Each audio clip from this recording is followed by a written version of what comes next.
mu nyanja ya Atlantique hari agace kagizwe n'ibirometero birenga miliyoni hagati ya Floride akitwa Bermuda ndetse na Puerto Rico. Ni agace gakoze nka mpande eshatu. Wumvise aka gace ntibyakoroha guhita wumva impamvu kagarukaho kenshi, kuko kuba ari agace byonyine cyangwa ari ahantu mu mazi birahagije ngo byumvikane ko ari ibintu bisanzwe. Gusa aka gace ko ntigasanzwe. Gasa n'akamaze kurenga imitekerereze ya muntu mu binyejana byinshi by'imyaka bishize. Bakita Triangle de Bermude. Hashize imyaka irenga 500 aka gace ariyobera kuri benshi. Ni agace kamize amato arenga ibihumbi n'indege nyinshi cyane zagiye zikanyura hejuru zigahanuka zikagwamo ntizigire ikimenyetso zisiga hejuru. Gasa na nyina ntarengwa kuko ntawe uzi kirimo, gikurure kikanyuze hejuru cyose. Benshi bagiye bapfa bucece kandi mwibanga bagashira muri uko kuzimu kwayobeye abatari bake. Benshi bakise imva ya Bermuda kubera umubare w'abantu kariye. Hashize ibinyejana byinshi abantu bibaza ikihisha aho hantu. Benshi bagiye bavuga ko hashobora kuba hari amashitani akurura ikihegereye. Abandi bavuga ko hari ibiremwa bidasanzwe biri muri ayo mazi byaturutse mu isanzure. Hari abagiye barokoka aka gace bakavuga ko bagiye bumva imbaraga zidasanzwe zangiza kandi zikajegeza cyane ubwato cyangwa indege barimo. Nta butabazi bukorerwa wageze muri Triangle de Bermude. Uwahinjiye arapfa kuko abagerageje gutabara nabo bahasiga ubuzima. Abarokotse ntibabaga bagezemo kuko benshi bahageze bari mu mva z'indege n'amato byashaje byagiye bibabanziriza ku ndiba ya Atlantique. Ni izihe mbaraga zidasanzwe zatumye aka gace gahinduka imva ikomeye y'ikiremwa muntu? Umuntu yakwizera ko hari ibiremwa bidasanzwe biba muri aka gace, cyangwa nibiza bisanzwe biterwa n'imiterere y'isanzure n'isi muri rusange? Kubera ikibi byose biba mu kazinga k'amazi menshi y'inyanja ngari nka Atlantique. Murakaza neza mu gace kamayobera. Bahaye ikaze mu kiganiro Sobanukirwa. Ndi Ismael Mwanafunzi, ndi kumwe na Airtel. Airtel, kuko u Rwanda rukwiye ibyiza.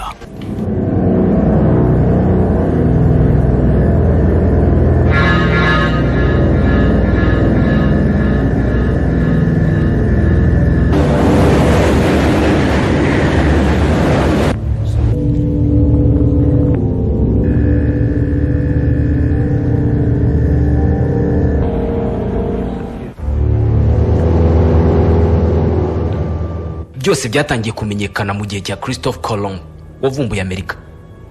Hashize imyaka igera kuri 500. Impanuka no kuburirwa irengero ko ibyagiye bihanyura byaburiwe ibisobanuro.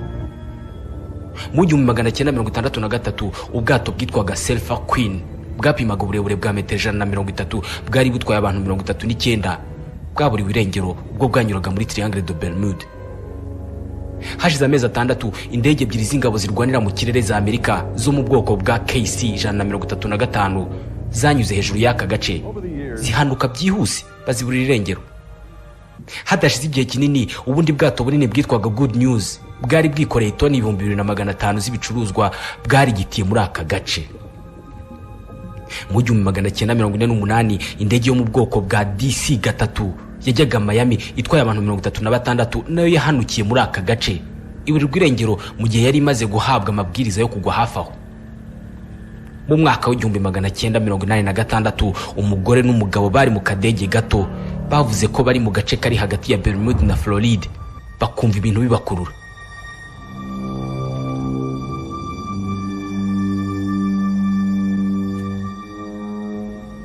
Iburirwa irengero rihambaye ryabaye muri aka gace hari mu 1945 biba ku ndege 5 z'abanyamerika bitaga Avenger zo muri escadre ya 19 mu ngabo za Amerika. Turi mu ntambara ya kabiri y'isi yose.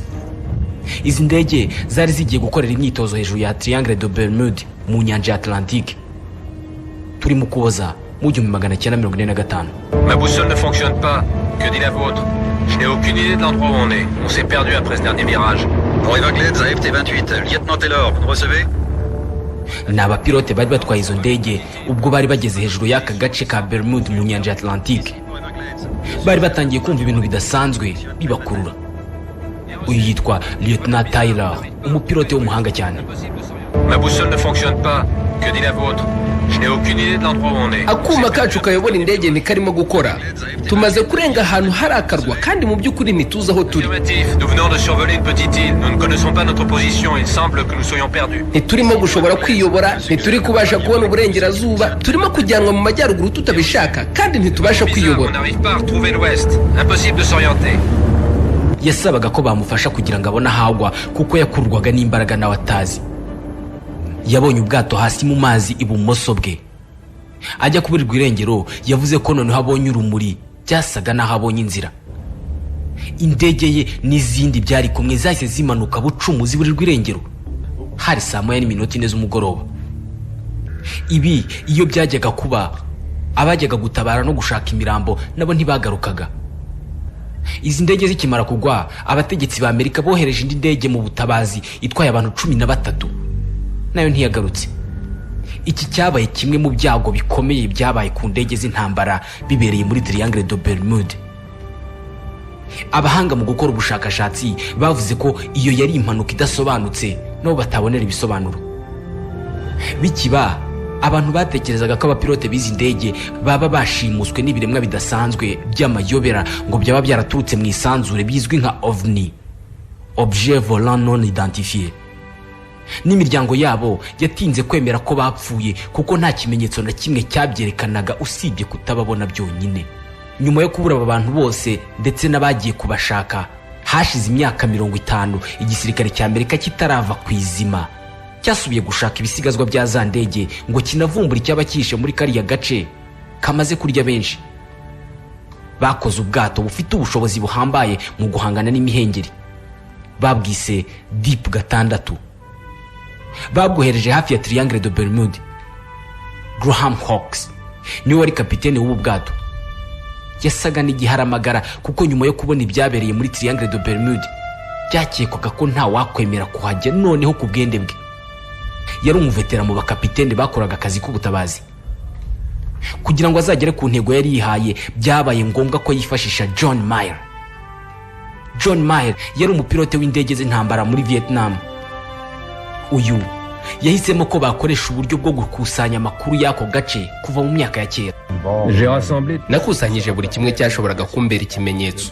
Nashatse amakarita y'aho hantu mu mwaka w'1945 mbasha kumenya ibyari byarahindutse maze mbihuza no kwameza ubu.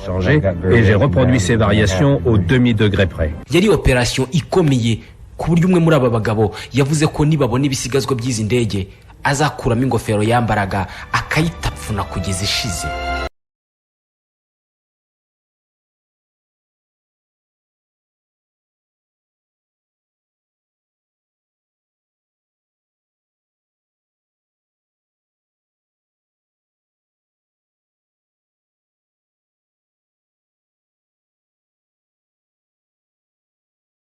Izi ndege z'abanyamerika zijya kuburirwa irengero, abandi basare bari hafi aho bavuze ko mu buzima bwabo kuva batangira kuroba no gukora akazi karebana n'amazi batari barigeze babona inyanja y'ibirindiro nk'uko byari bimeze icyo gihe. Byatumye bavuga ko abapilote bari batwaye izo ndege nta kosa na rimwe bagomba kuba barakoze. Aba bagabo babiri bakoze akazi k'imyaka 5 bahigaho ibisigazwa by'izi ndege byaba biherereye. Gusa ntibigeze binjira muri aka gace ka Triangle de Bermude. Bashyiraga ubwato bwabo ku nkengero z'aka gace maze bagakoresha ikoranabuhanga bakareba ibiri munsi y'amazi. Inshuro nyinshi babonaga ibisigazwa by'indege munsi y'amazi, babizamura bagasanga si za zindi bashakaga. Kugeza ubu nta muhanga n'umwe wari waragaragaje icyishe muri kariya gace gikurura ikihegereye cyose. Graham Hawkes yaje gufata icyemezo cyo kujya munsi y'inyanja ari wenyine. Yari yarakoze ikintu kimeze nk'indege ariko gifite ubushobozi bwo kujya munsi y'amazi y'inyanja. Yageze yabona indege yatekerezaga ko ari imwe muri za zindi zaguyemo mu ntambara ya kabiri y'isi. Avuga ko iyi ndege y'intambara yabonye yari yarangiritse ku buryo intebe y'umupilote yari iri mu idirishya, bisa naho hari ikintu kidasanzwe cyabanje kuyijegeza mbere y'uko igwa. Yayizamuye yishimye kuko yumvaga yesheje umuhigo. Akigeze imusozi nyuma y'iminsi 2 yatumije ikiganiro n'abanyamakuru atagiye kwivuga ibigwi kuko yazamuye indege yari yaraheze muri Triangle de Bermude, ahubwo yashakaga kubabwira ko yibeshye akazamura indege itariyo. ubu rwose turi mu kwicuza kwinshi tubabwira ko indege twabonye itari iyo mu za gisirikare zazimiye mu ntambara ya kabiri y'isi. airtel kuko u rwanda rukwiye ibyiza.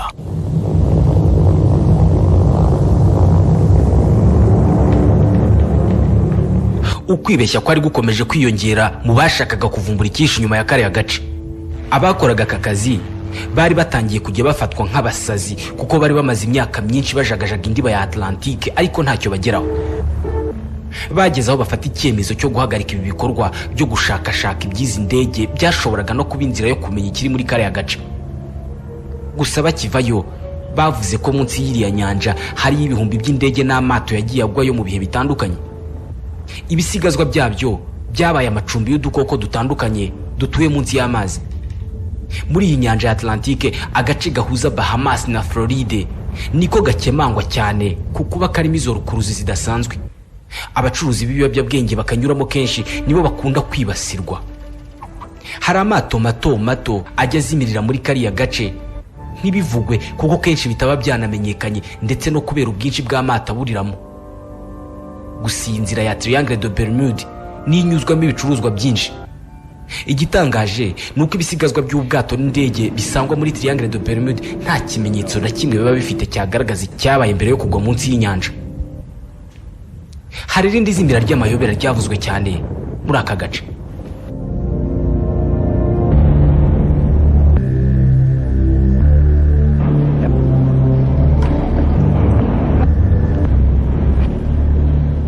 Turi muri Werurwe mu mwaka w'1918. Ubwato bunini bw'abanyamerika bwitwa USS Globe bwari bufite ubushobozi bwo kwikorera toni 19,000 bwahagurutse Barbados bwerekeza Baltimore muri Leta Zunze Ubumwe za Amerika. Ubu bwato bwageze ahantu hamwe muri Triangle de Bermude buburirwa irengero ntihagira ukurikirana. Mu myaka yakurikiyeho abascientifique batandukanye bagerageje gusobanura iby'iryo zimira kuko byasaga n'ibikabije. Batanze ibitekerezo byinshi ku bitera uko kurigita, harimo no kuba hari umuhengeri mwinshi uri muri aka gace ubanza kujegeza bikomeye ubwato cyangwa ikindi kintu kikanyuzemo. Joseph Bishop, umuhanga cyane mu by'inyanja, we yakomezaga gutsimbarara ku muhengeri nk'impamvu y'irigita ry'amato n'indege. Les principales causes en sont avant tout le courant et les vents, souvent présents lorsque des tempêtes arrivent depuis. Impamvu nyamukuru y'ibi byose ni umuyaga uturuka hasi muri aya mazi werekeza mu burengerazuba bwa Amerika. Ni umuyaga utuma iyo habaye umuhengeri ugira imbaraga nyinshi kurusha izo wakabaye ugira. Il y a aussi autre chose, les masses d'air chaud qu'on trouve au-dessus du golfe. Gusa hari ikindi kintu, umwuka ushyushye. Iyo ari ubwato buto, wa mwuka ushyushye ukazamuka byibuze ukegera ubwato ho metero 3, 4, 5 cyangwa 6, biba bishobora kurangira nabi cyane iyo ari nko mu ijoro abari mu bwato basinziriye. Un quart d'heure on rencontre des creux qui passent de 3 à 5 mètres, ça peut mal finir, surtout si tout le monde est en bas à dormir. Ikindi cyemezwa n'abahanga ko cyaba ari intandaro yo kuba aka gace ka Triangle de Bermude ari nyirantarengwa ni gaz methane ihari ku bwinshi. Munsi y'aya mazi harimo igaze nyinshi ku buryo hari ubwo izamuka hejuru. Izamutse ikagira ikihura nacyo ihita ikimanura hasi ku ndiba. Ibi biterwa n'uko iyi gaze izamutse ica amazi intege ntaba gifite ubushobozi bwo gutuma ikintu icyo ari cyo cyose kireremba. Aba bahanga kandi bavuga ko kuba munsi ya Atlantique harimo peteroli nyinshi bituma gazi irimo yiyongera kandi ikagira ingufu nyinshi.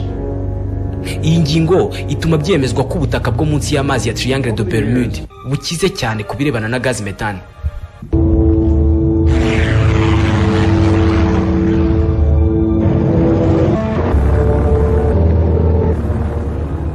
Indege zijya guhanuka ngo zigwe muri aya mazi ntabwo zimanuka nk'imitumba ahubwo biba buhoro buhoro. Uyu yaratwaye indege arimo atabaza ikigo gishinzwe iby'indege cya Miami. Ni umupilote wiswe Piper N3994F yajyaga hitwa Nassau. J'ai des problèmes de moteur et mes instruments s'affolent. Mfite ikibazo cya moteri kandi indege yanjye itangiye kumanuka. Mumfashe mu nyobore hakoreshejwe radari byibuze mbone ngeze ku kibuga cy'indege cya Miami. J'ai des problèmes de moteur et mes instruments s'affolent. Je sollicite un guidage radar jusqu'à l'aéroport de Miami. Terminé. Uko yavugaga ibi indege yakomezaga kumanuka abireba ntacyo yabikoraho ari nako asaba ubufasha bwihuta. Nawe ubwe ntiyaraza aho aherereye. Bakimwemerera ko bamwohereje ubufasha yahise aburirwa irengero.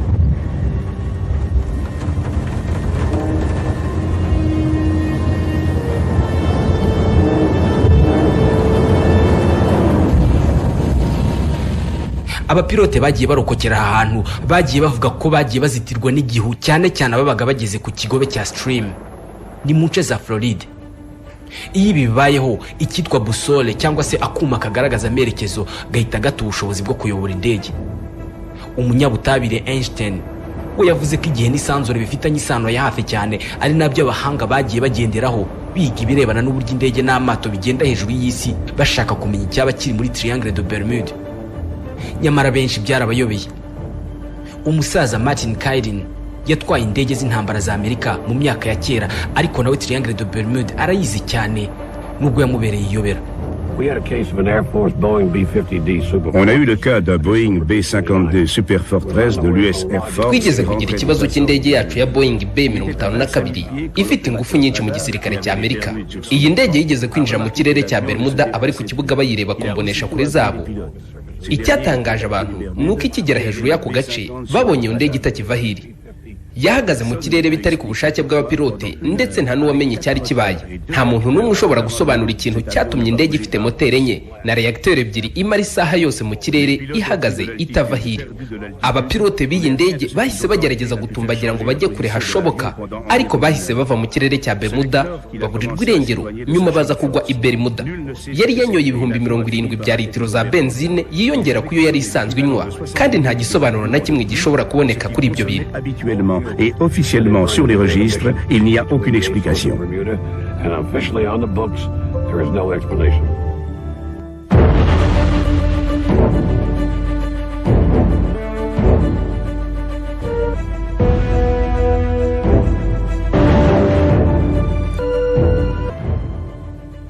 Hagiye haba ibitekerezo bitandukanye byabaga bigendereye gusobanura amayobera ya Triangle de Bermude. Hari abavugaga ko hari ibiremwa bijya biva ku yindi mibumbe igaragiye izuba ndetse no mu isanzure bikagwa muri kariya gace, akaba ari nabyo biteza ibi byose.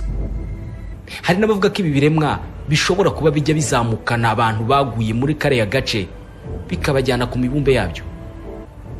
Munsi y'amazi ya Triangle de Bermude harimo agahanda k'amayobera kari munsi y'ibirwa bya Bimini. Graham Hawkes yagiye gukora ubushakashatsi aha hantu niwe wanabitangaje. Mu myaka ya za 60 nibwo havumbuwe ko munsi y'aya mazi y'ibirwa bya Bimini hari ibibuye binini bipima amatone bitonze ku murongo ku buryo bikoze umuhanda. Bisa naho byakozwe n'umuntu ukaba umuhanda muremure upima ibirometero bigera kuri 15 munsi y'amazi.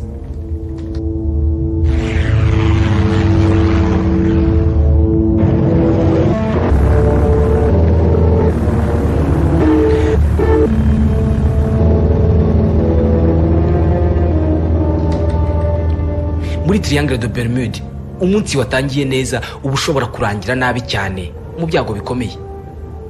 Hafi aho hari ibiro bishinzwe amato bikoresha ikoranabuhanga rihambaye bishinzwe kuburira amato igihe hagiye kuza umuyaga ukomeye. Ibirebana n'ikirere cya hano bitandukanye cyane n'iby'ahandi ku isi. Umuhengeri uba hano ufite ingufu nk'iza bomba atomike 10.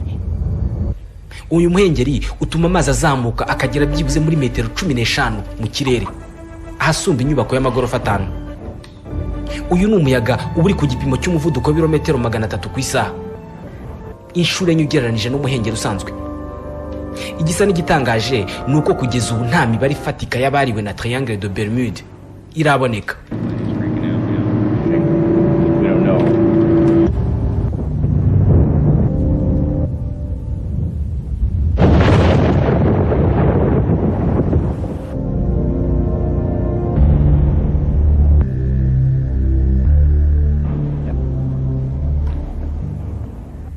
Hari ibimenyetso bifatika bigaragaza ko aka gace karimo ikintu kidasanzwe.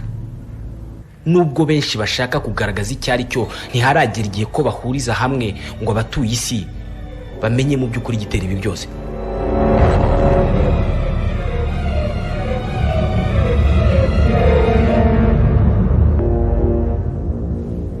Iki kiganiro gikurikira buri wa gatandatu saa 7 z'amanywa kuri Isango Star 91.5 no kuri wa3 akadomo Isango Star akadomo rwa.